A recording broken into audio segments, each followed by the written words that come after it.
All right, we're going to talk a little bit about calculating friction forces. Friction is a force that is exerted on an object when two objects are attempting to slide across each other. And it's exerted in the opposite direction of the way these objects are trying to slide. It's an interesting force because it's somewhat fluid. It can change depending on how much force is being applied to move that object. So it can be kind of confusing, but we're going to get a head start on trying to figure out how to calculate it. So I've set up a system here, right, where there's a person trying to pull a box across a wooden floor. And they're pulling in this direction. So there's going to be a friction force that's acting on the box that's pointing to the left, right? So if we draw a free body diagram for the box, right, I'm going to do this underneath here, right? We know that gravity is acting on the box based on the weight of the box, right? And we'll say that the weight is 10 newtons, right? Remember, weight is the force of gravity. And we know that there's a normal force that the box is exerting, that the box is feeling from the floor, right? Fn. And these two have to be equivalent, right? Or else the box would float off the ground or fall through the floor. So Fn is also going to equal 10 newtons. I just pulled this number, out of thin air. I'm making it up as I go along. So if you're confused about where this came from, don't be. I made it up. And then the person is pulling on the box with some tension force from the rope, right? So that's what we've got to start with. And now we need to add friction to the mix. So in this first scenario, there are two ways that you can calculate friction, two different calculations depending on whether or not the force pulling the object or pushing it is moving the object, right? Whether or not the object is moving or whether it's staying still. And if it's staying still, we refer to it as static, right? And we call it the static friction.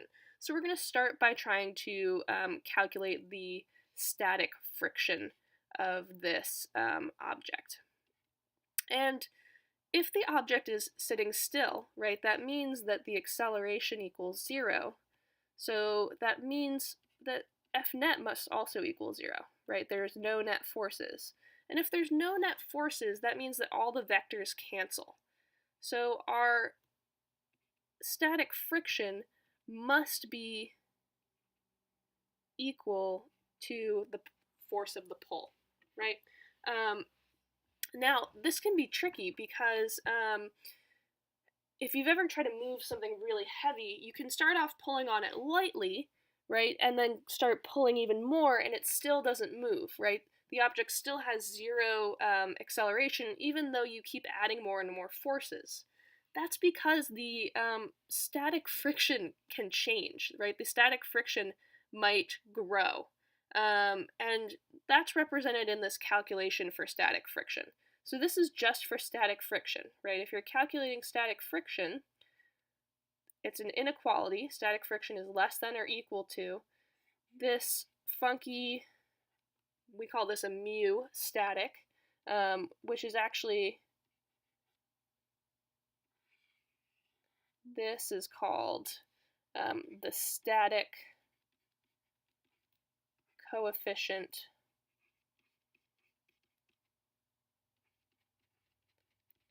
of friction times the normal force, right? And the normal force is, in this case, directly related to the weight of the object, and that makes sense, right? The heavier an object is, the harder it is to slide across a surface, so we use the normal force here to represent that, okay? So this static coefficient of friction it's given for a surface. So each surface has a different coefficient of friction. So it's important that you know what kind of surface the object's moving across. And you can look up their coefficients of friction. Your book has them listed, and often if we do problems involving friction, I will give you the coefficients, right? So for wood, the static coefficient of friction is 0.61. And this is a number that doesn't have any units. It's one of those wonky coefficients. So no units here because we're taking a force and turning it into a force, so we don't need to change the newtons around. Sorry, the units that will be in newtons.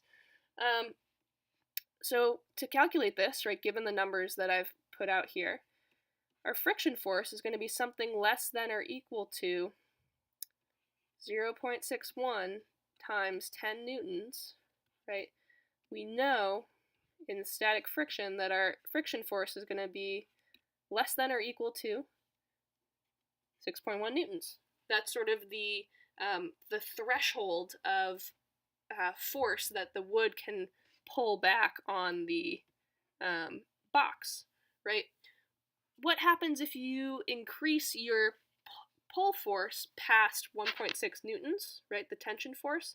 Well, you start the box moving, right? All of a sudden the wood can't exert a big enough friction force on the box to overcome your pulling, and the box starts moving.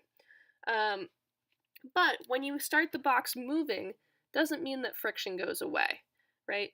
So we have this thing called kinetic friction, right? Because there's still friction there even when the box starts moving across the wooden floor. And the equation for kinetic friction is now friction equals the coefficient of friction when moving, the kinetic coefficient of friction, times Fn. So depending on whether something's moving across a surface or static, it has different coefficients. The coefficient for wood when moving, this mu k, is the kinetic coefficient of friction.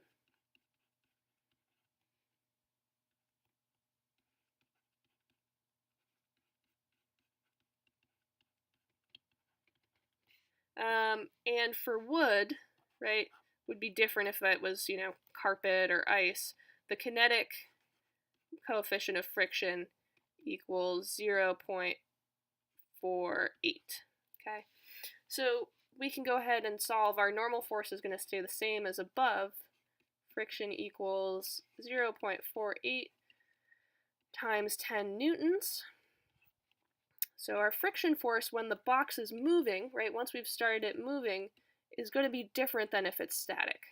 Okay, and this is a tricky distinction. When it's moving, it's 4.8 newtons, and when it's stationary, it must be less than or equal to 6.1 newtons. And this will depend also on your substance that the box is sliding across, right? If this is ice, right, your friction force is going to be a lot less because your coefficient of friction for ice is a lot less. So this is interesting too, right? If you know, say we know that the box, right, we've started it moving, and now, right, the box is, we're pulling it. Here's my little person. And it's moving, it's grooving. We're pulling it this way with a constant velocity. Okay, if we're pulling it this way, and my question is, what force am I pulling it with?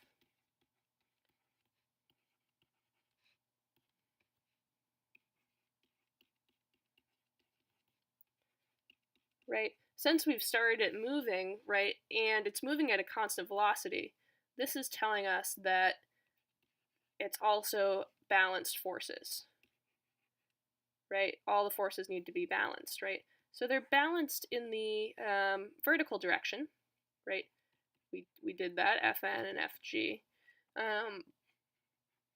But now it's moving and we have a value, right? We know that Ff, the friction force, needs to be 4.8 newtons. And since this is constant velocity, we also know, right, that this tension force needs to equal that for the forces to be balanced. So to move this box with a constant velocity, I have to pull it with a force of 4.8 newtons. So that's how this calculation can help you solve some problems, right, through some conceptual work.